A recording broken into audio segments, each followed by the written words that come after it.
Hello नमस्कार बच्चों। लक्ष्य नीट एग्ज़ाम 21 जून के लिए confidence booster test series CBTS का test paper 3 chapter law of motion का हम लोग क्वेश्चन का एनालिसिस करेंगे, जिसमें पहला क्वेश्चन है according to Newton's first law a body continue in its state of rest और uniform motion unless act upon by internal force, external force, gravitational force, centripetal force. तो क्या होगा यहाँ पर, अगर ये हमारे पास न्यूटन फर्स्ट लॉ का है तो जब तक इस पर कोई एक्सटर्नल फोर्स नहीं लगेगा तब तक कोई भी बॉडी जो है वो आपका क्या होगा, मूवमेंट नहीं करेगा। जैसे F1 और ये F2, तो अगर F1 ग्रेटर देन अगर F2 है तो ऑब्वियसली है कि यहाँ से मूव करेगा, है ना। तो इस तरीके से आपका एक्सटर्नल अनबैलेंस्ड फोर्स हो जाएगा। ठीक है। दूसरा है ऐसा यूनिट ऑफ फोर्स, तो ये न्यूटन हो गया। Newton second law is given by F equal to ma, तो यहाँ से F इक्वल टू ma हो जाएगा। इसके बाद है a force of 20 Newton act on a body of mass 5 kg, acceleration produced is 20 Newton, यानी कि फोर्स हमें दिया हुआ है 20 न्यूटन और मास दे दिया 5 kg, तो एक्सेलरेशन निकालना है। तो एक्सेलरेशन तो F is equal to m into A, तो a बराबर हो जाएगा 20/5, तो यहाँ से हो जाएगा 4 मीटर पर सेकेंड स्क्वायर, यानी कि ऑप्शन बी हो जाएगा। इसके बाद चलते हैं action and reaction force act on different body. दो डिफरेंट बॉडी होगा तभी जाकर के हम उस पर एक्शन लगा सकते हैं। जैसे मान लीजिए कि एक बॉडी है और इस पर हमें रिएक्शन लगाना है, यानी कि दूसरे बॉडी के माध्यम से ही आप जो है इस पर लगा सकते हैं, या ये आपको इस पर लगाएगा और ये इस पर लगाएगा, है ना, यानी कि 2 डिफरेंट बॉडी होगा।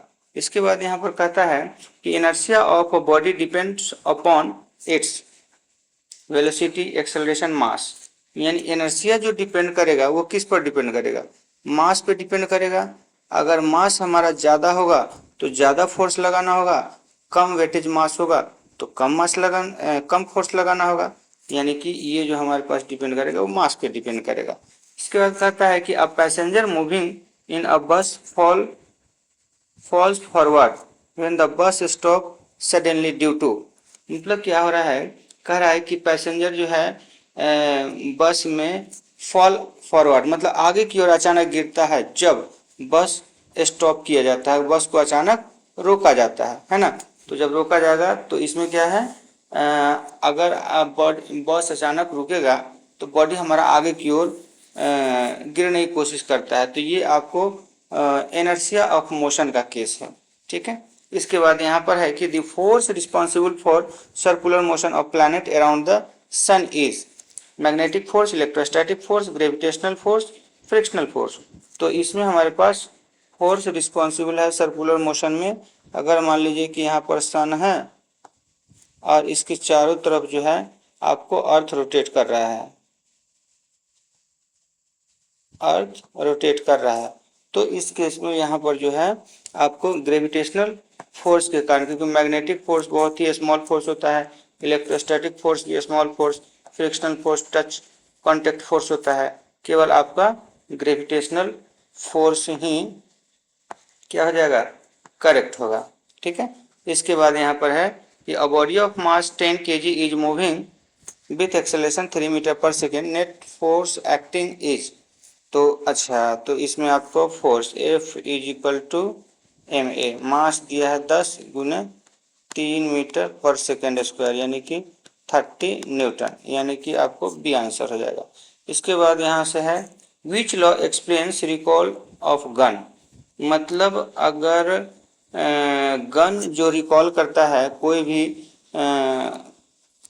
बंदूक चलाने वाला यदि मान लीजिए कि बंदूक चलाता है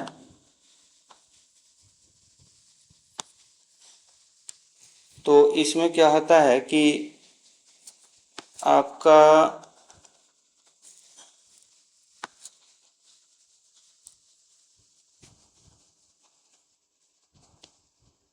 मान लीजिए कि ये हमारे पास बंदूक है और यहाँ से ये आपका चलाया, तो चलाने के बाद जब बाहर की तरफ ये निकलेगा तो ये पीछे की तरफ झटका देता है। तो ये जो पीछे की तरफ झटका देता है आपका first law, second law, third law, law of gravitation, इसमें आपका ये थर्ड लॉ हो जाएगा। ठीक है, क्योंकि एक्शन रिएक्शन का केस आपको थर्ड लॉ में ही होता है। ये जब एक्शन लिया तो ये पीछे रिएक्शन लेगा। ठीक है, इसके बाद यहाँ पर है कि if net external force on a body is zero then its acceleration is infinite constant zero variable. तो net external force on a body zero, अच्छा जैसे ही जीरो होगा या इसका मतलब है कि ये बॉडी हमारा अगर F is equal to 10 newton का फोर्स यदि इधर से लग रहा है और इधर से भी F is equal to 10 newton का फोर्स लग रहा है, यानी कि नेट फोर्स जीरो हो गया, यानी कि या तो कांस्टेंट या जीरो, अरे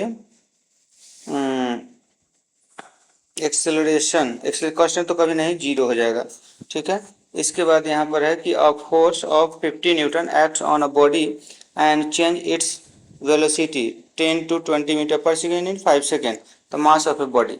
तो यहाँ से हमारे पास फोर्स दिया हुआ है 50 न्यूटन और चेंज इन वेलोसिटी और टाइम भी दिया हुआ है, यानी कि एक्सेलरेशन निकल जाएगा v minus you by T. तो v हमारे पास 20 माइनस 10/5, तो कितना हो जाएगा 10/5, ये कैंसिल आउट हो गया तो 2 मीटर पर सेकेंड स्क्वायर, यानी कि a बराबर 2 मीटर पर सेकेंड स्क्वायर और फिजिकल टू आपको कितना हो गया 50। तो यहाँ से F is equal to M into A, तो यहाँ से हमारे पास m चाहिए ना मास, तो मास बराबर न्यूटन कितना है 50 न्यूटन बाई एक्सेलरेशन 2, यानी कि यहाँ से 25 kg निकल करके आए, यानी कि ऑप्शन क्या हो जाएगा, ऑप्शन बी हो जाएगा। इसके बाद कहता है कि Harsh pull a cart the action force is exerted by, अगर कोई हर्ष गाड़ी को खींच रहा है तो एक्शन फोर्स किस पर होगा,